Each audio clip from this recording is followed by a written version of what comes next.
cabisbaixo e sem direção, se sentindo tão sozinho, coração batendo angustiado em seu peito, você vive monstro dentro.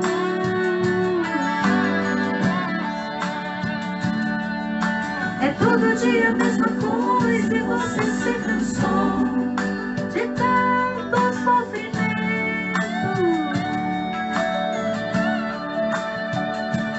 Mas eu declaro que chegou a hora e Deus vai tirar você deste vento.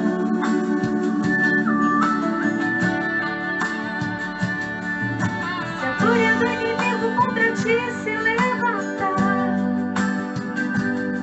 Ele ordena anjos poderosos para te guardar. Foi ungido, foi remido e separado para vencer e reinar com Ele.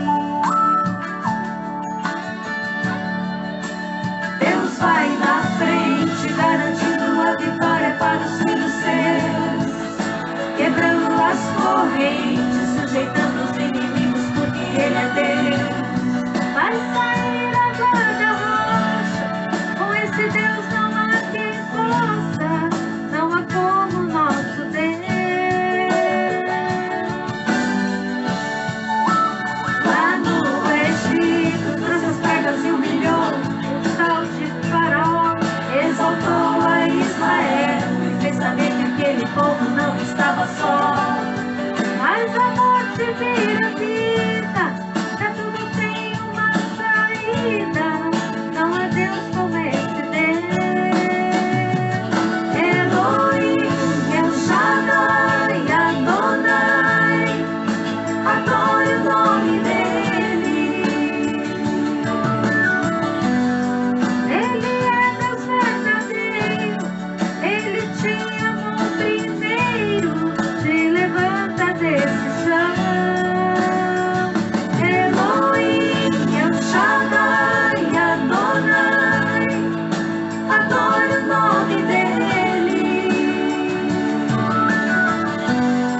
Mas a morte vira vida, pra tudo tem uma saída, mas é ti um campeão.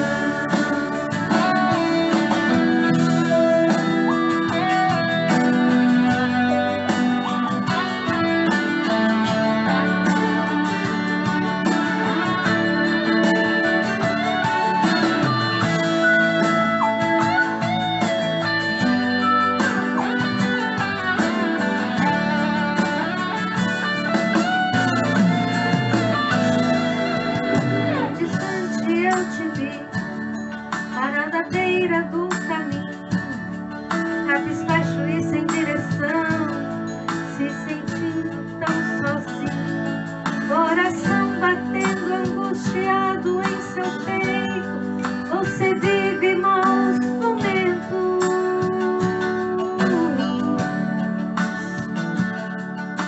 É todo dia a mesma coisa e você se cansou de tanto sofrimento. Mas eu declaro que chegou a hora que Deus vai tirar você desse vento.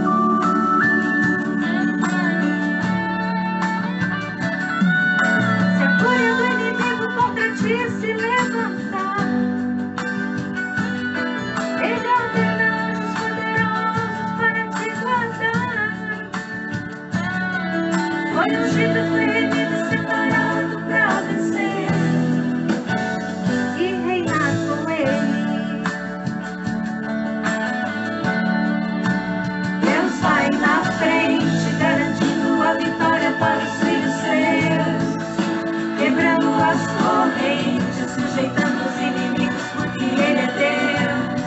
Vai sair a guarda-rocha, com este Deus não há quem possa, não há como nosso Deus.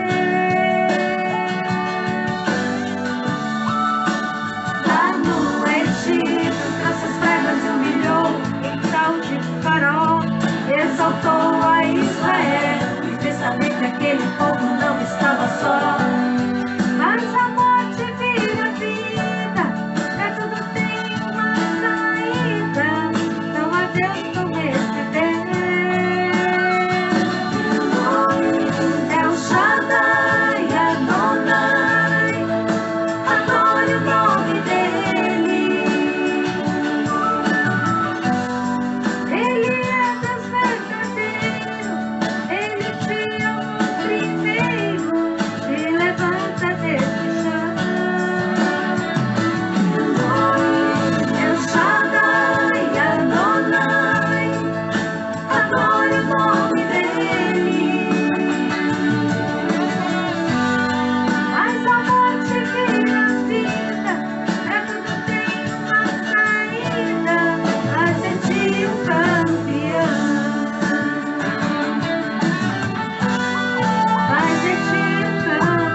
Momento com Deus, na Casa de Oração Amor e Graça, na voz do pastor Eugênio Giopo. Operando Deus, quem impedirá? Que o amor e a graça estejam com todos. Amém? Deus abençoe. Como é bom estar com o Senhor. O Senhor é o meu pastor.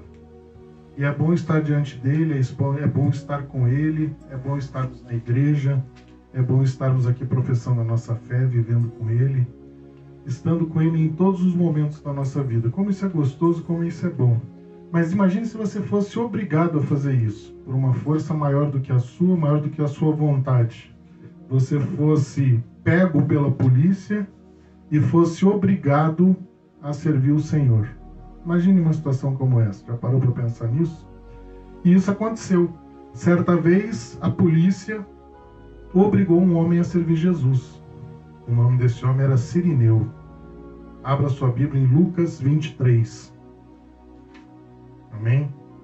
E como o conduzissem, constrangendo um Cirineu, chamado Simão, que vinha do campo, puseram-lhe a cruz sobre os ombros, para que a levasse após Jesus. Então isso aconteceu, foi um relato bíblico, um relato histórico, de que uma pessoa foi constrangida a carregar a cruz. Mas vemos na atitude de Simão em levar a cruz um mistério da igreja. Mas também a gente pode ver um ministério da igreja, não só um mistério, mas um ministério da igreja, porque ele carrega essa cruz durante todas as gerações. A igreja ela passa a ter um papel fundamental. A igreja é um instrumento que leva a cruz. Quando eu digo leva a cruz, a gente entende dois sentidos. Um é carregar a cruz e o outro é levar até a cruz. O texto diz, após Jesus, ou seja, depois de Jesus. Essa cruz só foi carregada depois de Jesus. Ele estava após, ele estava atrás de Jesus. Ele não estava na frente. E o que ficou depois de Jesus? O que veio depois de Jesus? O texto ele é recheado de simbologia, de entendimentos, não é, de mistérios. E a gente precisa pensar no que ele quis dizer quando ele fala após Jesus. Puseram a cruz sobre os ombros para que levasse após Jesus. Não é depois de Jesus, é após, é atrás de Jesus. Jesus à frente carregando a cruz e esse homem após Jesus, auxiliando ou carregando aquela cruz. E o que ficou depois de Jesus? O que vem depois de Jesus quando a gente lê a Bíblia? A gente vê que nitidamente quando Jesus morre e ressuscita, a gente entra no livro dos Atos. Depois do Evangelho, começa a história da igreja. E aí a gente começa a ver em Atos 1 todos os acontecimentos que vieram depois. E a gente vê nitidamente que após Jesus ficaram os homens, após Jesus ficou a igreja, após Jesus ficou todo o trabalho dos ceifeiros que tinham que fazer a obra de ir por todo mundo pregar o Evangelho. Isso é que veio após Jesus, levando a palavra de Deus, levando o amor de Deus, levando a reconstrução de vidas e levando o mundo a um novo entendimento da vida de Deus, da visão de Deus. Jesus não sofreu para excluir o teu sofrimento, o sofrimento do crente. Não foi por isso que Jesus sofreu. Ele levou a cruz, não para que você escapasse dela, não é isso. E sim para que você pudesse suportá-la. Cristo nos isenta do pecado, mas não do sofrimento. Cristo chama o homem Cirineu, ele é chamado naquela passagem para carregar a cruz após, mas Jesus está junto com ele. Jesus está ali amparando o tempo todo. E aí você pode perceber que o carregar de Cirineu é muito temporário, é muito pequeno, foi um pequeno espaço de tempo que ele carregou aquela cruz. Jesus quem a suportou o tempo todo. E não é a sua cruz, e sim a cruz de Cristo que você está levando nesse momento. Jesus, ele vai adiante de você, assim como um pastor vai à frente das suas ovelhas, porque o Senhor é o meu pastor, ele é o bom pastor. Olha o seu pastor, ele está aqui na frente, pregando, amando, orando, ensinando, exortando, apontando qual é o caminho, te levando na direção de Deus. Tome a sua cruz dia após dia e siga a Jesus. Caminhe na direção dele. Não esqueça que você está acompanhado de Cristo. Você não está mais sozinho. Desde o momento que você entendeu quem é Jesus Cristo, que o aceitou na sua vida, agora você está acompanhado dele. Você está levando a parte mais leve da sua cruz na sua vida. Todos os pecados já foram retirados. Mas mesmo assim nós somos essencialmente pecadores nas nossas vidas. Mas todos os pecados já foram remidos por Jesus. Então a sua cruz se torna leve. Não esqueça que embora Simão Cirineu tenha levado a cruz apenas por um breve espaço de tempo, ele não levou o tempo todo. Ele levou por um pequeno espaço de tempo. E esse pequeno espaço de tempo pode ser entendido do momento que você aceitou Jesus, da tua compreensão, do momento que se entrega aos pés de Jesus, ao Pai, que você está com Ele daqui para frente. Mas isso lhe outorgou honra duradoura, porque ele passou a fazer parte das Escrituras para sempre. Hoje a gente se lembra de Simão Cirineu. De modo semelhante, a cruz que levamos está planejada apenas para um breve espaço de tempo. Depois recebemos a coroa da glória. Amém? Nós deveríamos amar a cruz, porque eterno peso de glória acima de toda comparação, 2 Coríntios 4,17. Cirineu é um personagem bastante conhecido, mas é pouco citado. Todo mundo conhece Cirineu, mas ele é pouco citado. A gente vê ele em Lucas 23, 26. E a gente vê ele também em Marcos 15, 21. São duas passagens. Nós lemos Lucas, mas Marcos diz: e obrigaram a Simão Cirineu, que passava, vindo do campo, pai de Alexandre de Rufo, a carregar-lhe a cruz. Na sua participação, e como conduziste constrangendo um Cirineu, chamado Simão, que vinha do campo, puseram-lhe a cruz sobre os ombros para que levasse após Jesus. Qual era a origem de Cirineu? Cirene ficava na costa da África do Norte. Tinha sido fundada por uma colônia grega por volta de 600 anos atrás, a data presente. Atual Líbia. Cirene até Jerusalém fica a cerca de 1.783 quilômetros. Dá mais ou menos 361 horas. Eu vi isso no GPS para ter uma ideia do que ele tinha que fazer.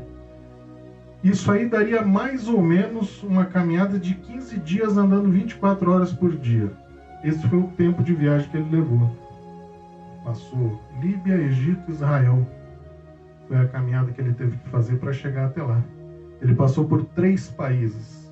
Para a gente ter uma ideia, hoje eu estou em Curitiba. Se eu fosse para Brasília caminhando, eu levaria 11 dias de caminhada, caminhando 24 horas. Então por aí a gente já pode ter uma noção da distância. Normalmente era o próprio condenado quem carregava a cruz. Era um tipo de submissão forçada para humilhar a pessoa. O que Simão foi fazer ali, na cruz? Supõe-se a esta altura Jesus estivesse cansado. Talvez por isso, estava cansado.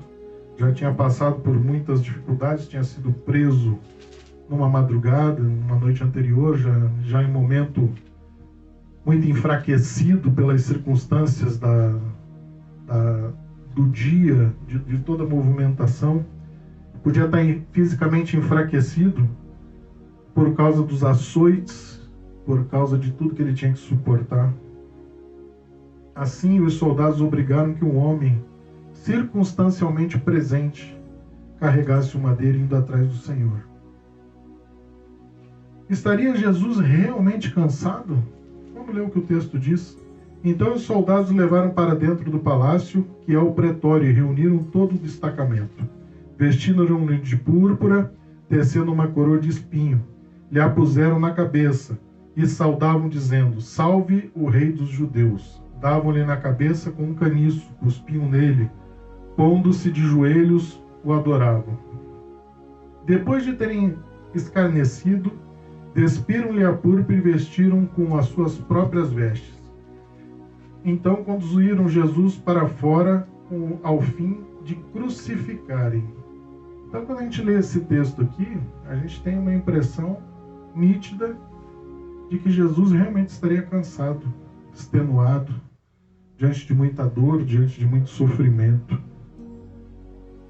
Lucas 23, 28 diz: porém Jesus, voltando-se para eles, disse: filhas de Jerusalém, não choreis por mim, chorai antes por vós mesmas e por vossos filhos. Ou seja, ele não estava cansado. Jesus era Jesus. Não era isso que ia derrubar Jesus. Porque esse texto em Lucas 23, 28 mostra que ele ainda estava pregando.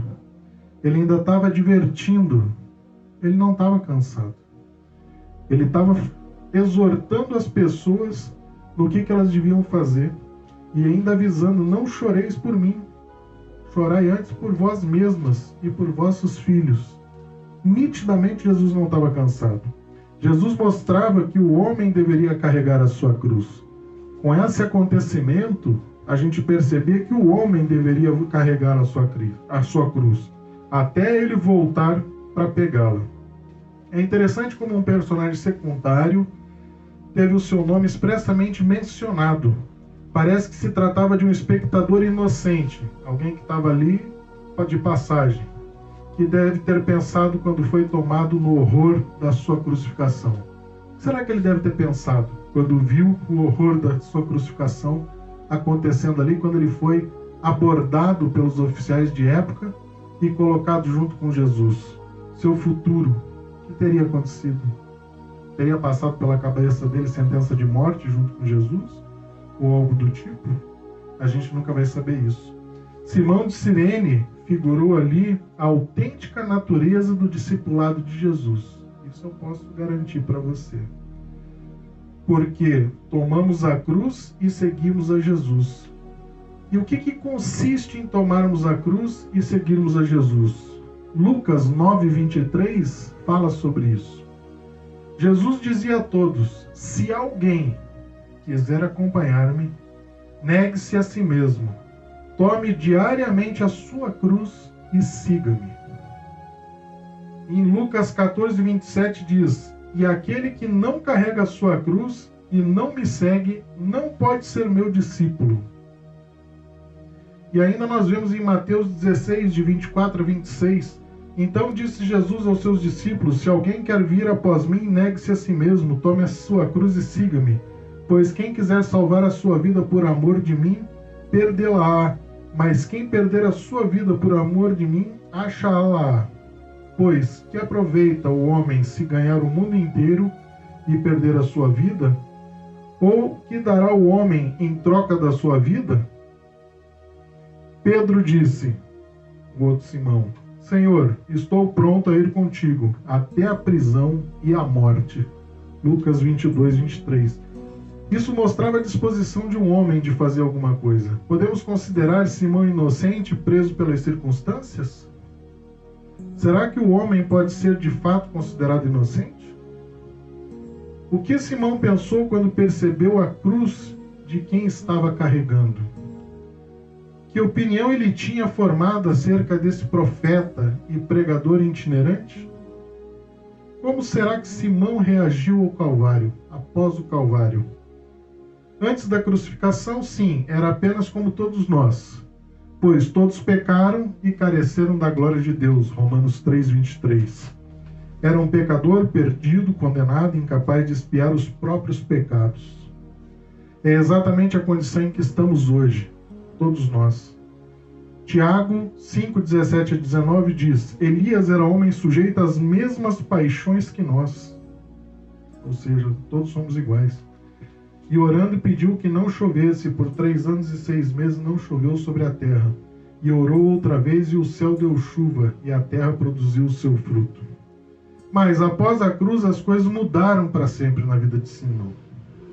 Agora, por meio da graça de Deus manifesta no sangue de Cristo, podemos ser limpos do pecado, reconciliados com Deus. 2 Coríntios 5:17 a 21.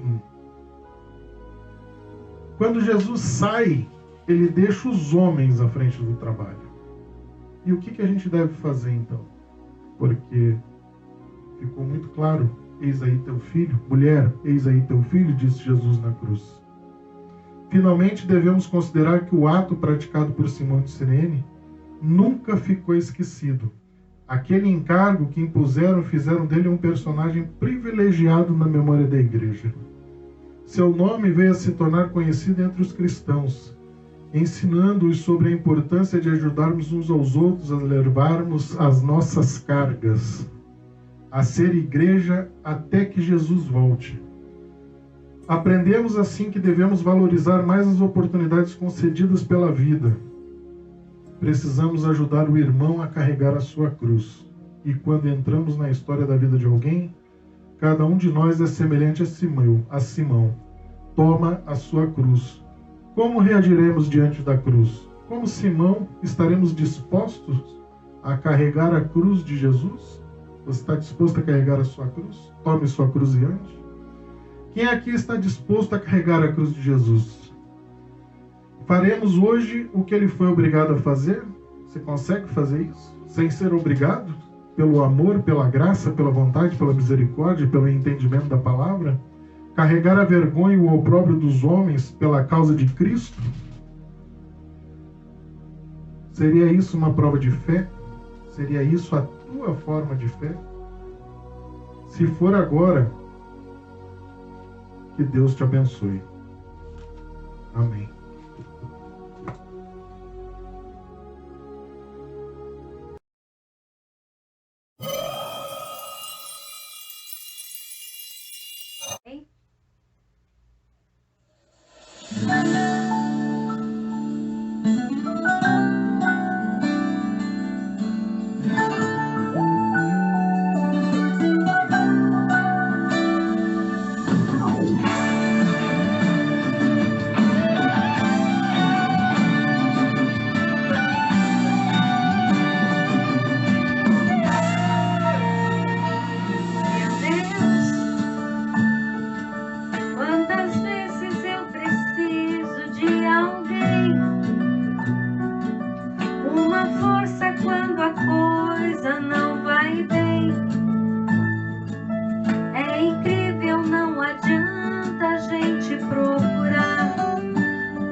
Você ouviu o Momento com Deus na Casa de Oração Amor e Graça, Rua Francisco Leal, 108, bairro São Cristóvão, Piraquara. Cultos, terça-feira, 19h30, quinta-feira, 19h30, domingo, às 18 horas. Operando Deus, quem impedirá? Isaías 43:13.